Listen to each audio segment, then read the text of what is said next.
Père riche, père pauvre, par Robert Kiyosaki. Le petit Robert Kiyosaki avait deux pères. Le premier était son père biologique, très instruit mais très pauvre. Le second, tant qu'à lui, était le père de son ami Mike. Ce second père était un des hommes les plus riches d'Hawaï. Il n'avait pourtant jamais terminé ses études secondaires. À sa mort, son père pauvre ne laissa que des dettes à sa famille, alors que son père riche laissa derrière lui un grandiose héritage garni d'investissements de toutes sortes. Son père pauvre avait comme conseil « Trouve-toi un emploi stable et garde-le pour la vie ». Son père riche lui conseillait « Travaille pour ton apprentissage, acquiert des actifs, un jour tu deviendras riche ». Robert et son ami Mike étaient différents des autres enfants. Très jeunes, ils voulaient apprendre à devenir riches. Père riche accepta donc de devenir leur mentor. Il allait leur enseigner des tonnes de leçons financières. Les leçons apprises dans ce livre ont complètement changé ma mentalité de pauvre. Pendant longtemps, j'ai eu des problèmes financiers. Mes deux parents étaient des joueurs compulsifs et m'avaient inculqué de mauvaises habitudes financières que je continue toujours de combattre avec l'aide des leçons expliquées par Robert Kiyosaki.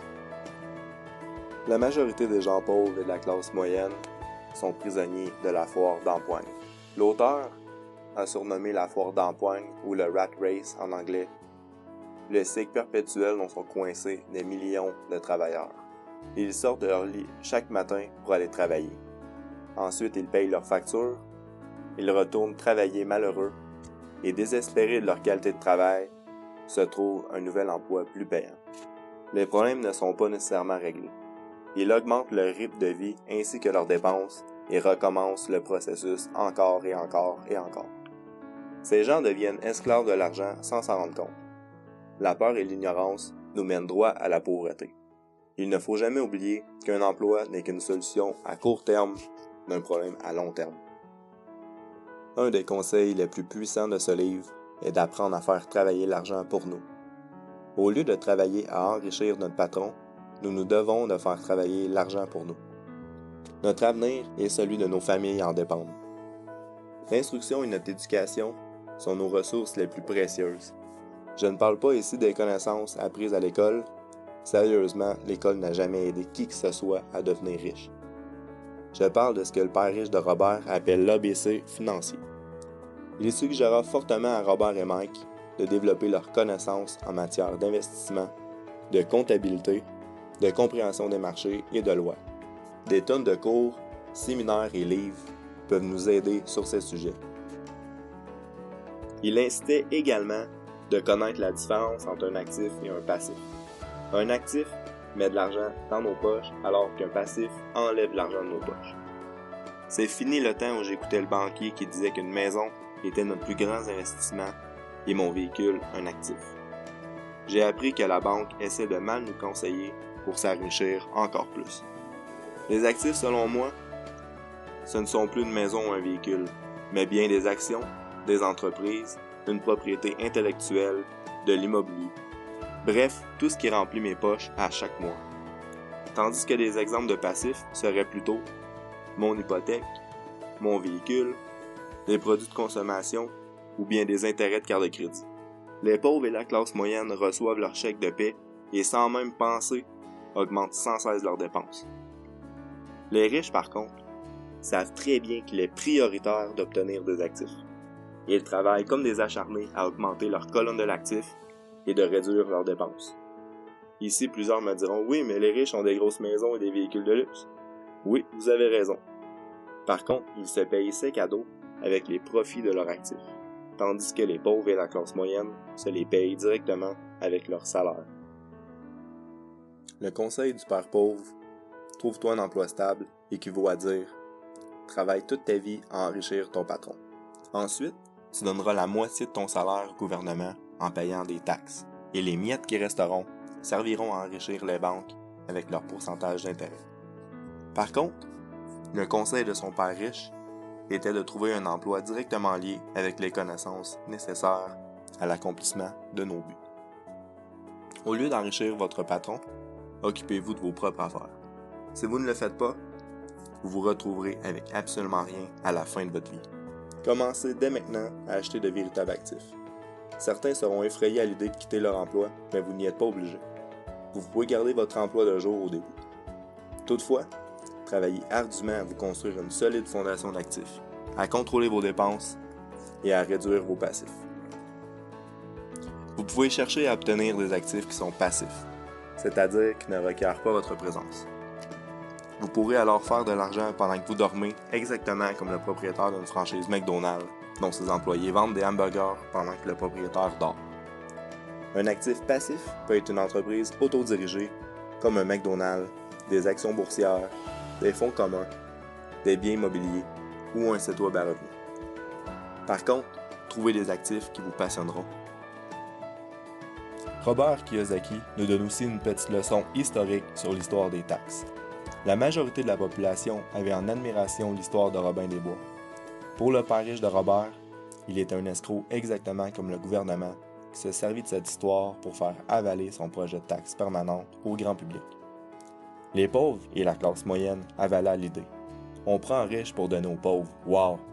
Au début du siècle, en Angleterre, aux États-Unis, en France et au Canada, la taxe sur le revenu fait son apparition.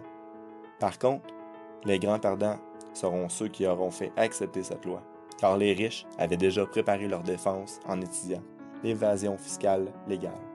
Le manque d'éducation financière des pauvres et de la classe moyenne est à l'origine des taxes.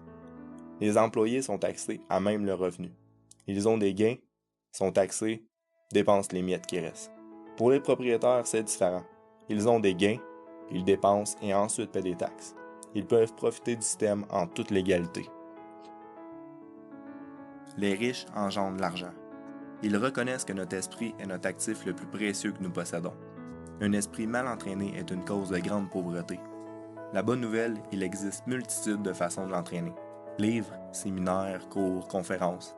Écoutez les Robert Kiyosaki, Napoléon Hill, Anthony Robbins, Steve Jobs, Mahatma Gandhi de ce monde est un conseil beaucoup plus judicieux que d'écouter ceux qui n'ont jamais réussi, mais qui pensent tout connaître. Jim Rohn a dit « Les pauvres ont de grands téléviseurs, les riches ont des grandes bibliothèques. » Commencez à remplir votre bibliothèque et avec ces connaissances, plantez des graines dans votre colonne de l'actif. Un autre des conseils de père riche qui m'a absolument impressionné est de travailler pour apprendre. Il disait à Robert de rechercher un emploi pour les apprentissages reçus plutôt que pour l'argent gagné. Robert écouta son père riche et s'engagea dans les Marines pour apprendre à gérer les hommes. Ensuite, il travailla pour Xerox pour apprendre l'art de la vente et vaincre sa timidité. Il conseillait aussi de connaître un minimum de choses dans plusieurs domaines. Donc, trouvez un travail qui vous donnera des compétences en gestion de personnel, comptabilité, marketing, relations humaines, parole en public ou vente. 90% des entreprises échouent après 5 ans. Selon Robert, ceci est directement lié à la peur, la négligence, les mauvaises habitudes et l'arrogance. Plusieurs pauvres et gens de la classe moyenne pensent que le ciel leur tombe sur la tête. Ils sont effrayés à l'idée de perdre de l'argent, alors ils ne se lancent jamais. D'autres sont hantés par des mauvaises habitudes comme la procrastination, la paresse et ne commenceront jamais l'accomplissement de leur but. Certains sont victimes d'un mélange d'ego et d'ignorance. Ils pensent tout connaître. Ils ont donc mis leur esprit dans une boîte et ne veulent pas apprendre. Pour ma part, j'ai fait le choix d'apprendre jusqu'à ma mort. Ce que je sais me fait gagner de l'argent et ce que j'ignore m'en fait perdre. Si vous êtes ignorant sur un sujet, instruisez-vous. Si nous avons la chance d'être dans un pays libre, nous avons le droit de choisir. Profitons-en. Pour chaque dollar qui passe dans nos mains, nous pouvons choisir notre avenir. La majorité des gens choisissent d'être pauvres. C'est trop dur pour eux de faire les efforts et la route leur semble trop longue. Pour moi, ce livre m'a fait réaliser que les actifs les plus précieux sont le temps et nos connaissances. S'il vous plaît, faites le plus beau cadeau et commencez à investir dans votre éducation financière, votre avenir en dépend. En résumé, passez à l'action, obtenez des actifs, développez vos connaissances de l'ABC financier, travaillez pour apprendre et surtout surmonter les obstacles. Si vous avez aimé cette vidéo, s'il vous plaît, cliquez sur j'aime et laissez-moi vos commentaires en dessous. Et si vous n'avez pas aimé, cliquez sur je n'aime pas et laissez-moi aussi vos commentaires, je vais m'en servir pour apprendre. Alors merci et bon succès.